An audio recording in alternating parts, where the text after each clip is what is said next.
Halo, Assalamualaikum warahmatullahi wabarakatuh. Baiklah, kami dari kelompok 12 dengan anggotanya yaitu saya Radhipa Rohmatul Jannah dan teman saya yaitu Kira Purnamasari. Baiklah, di sini saya akan menjelaskan yaitu mengenai hak cipta. Pertama adalah pengertian hak cipta menurut Islam kontemporer, yaitu hak yang dimiliki seseorang baik individu maupun kelompok atas suatu barang yang baru saja mereka ciptakan. Dan yang kedua yaitu ada menurut Undang-Undang Nomor 19 Tahun 2002, yaitu hak cipta adalah hak eksklusif yang didapat seseorang pencipta guna mengumumkan, menggandakan, membatasi atau memberi izin atau itu tanpa melanggar undang-undang.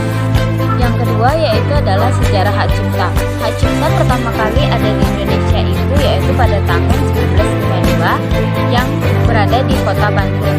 Hak cipta ini di Indonesia ini yaitu mengikuti dari negara Belanda yang disebut dengan Outrecht atau hak pengarang. Outrecht ini merupakan perbaikan daripada copyright art yang diciptakan oleh negara Inggris. Copyright art ini adalah yang diberikan negara Inggris kepada pengusaha percetakan karena pada abad ke-17 sebuah mesin cetak ditemukan pertama kali yang digunakan untuk menggandakan atau memperbanyak suatu karya. Namun, negara Belanda tidak setuju dengan adanya copyright art ini untuk sebuah perusahaan. Maka negara Belanda memodifikasikan copyright art dengan hak pengarang. Jadi, sebuah hak itu diberikan kepada seorang pengarang, bukan kepada perusahaan saja. Kemudian maka dari itu Indonesia mengambil sistem hak cipta yang terdapat oleh negara Belanda. Hal-hal yang tercakup dalam hak cipta. Yang pertama yaitu seseorang dapat disebutkan sebagai pencipta apabila namanya sudah terdaftar dalam Direktorat Jenderal Hak Cipta, kemudian namanya tercantum dalam ciptaannya. Yang ketiga yaitu penceramah yang tidak menyebutkan penciptanya atau dia yang menciptakan ceramah tersebut. Kemudian selanjutnya hal yang dapat kita lakukan atas ciptaan orang yaitu mengambil berita nyata dari kantor berita, surat kabar atau lain sebagainya. Yang selanjutnya itu mengambil hal-hal yang diperbolehkan dengan syarat mencantumkan nama penciptanya. Dan yang terakhir yaitu hak cipta pada foto. Kita harus mendapat izin terlebih dahulu jika ingin mengupload sebuah foto itu kepada orang yang terdapat fotonya dalam karya kita.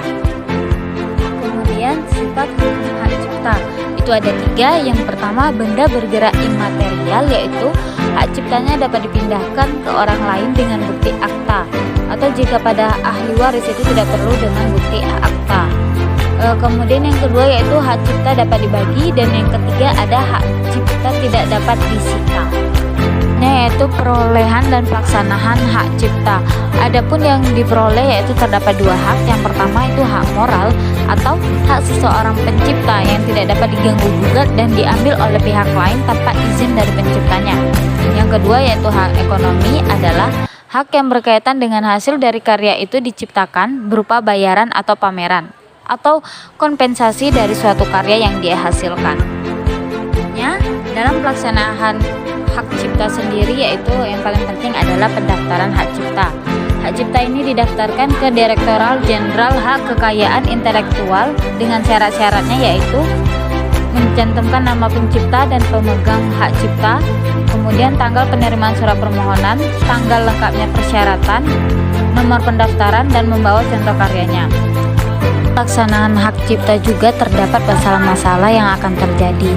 Yang pertama yaitu orang yang tidak mencantumkan nama pencipta dalam karyanya, kemudian mencantumkan nama pada karya orang lain, kemudian mengubah isi ciptaan, mengambil karya orang dan diperjualbelikan atau memasukkan ke dalam karyanya.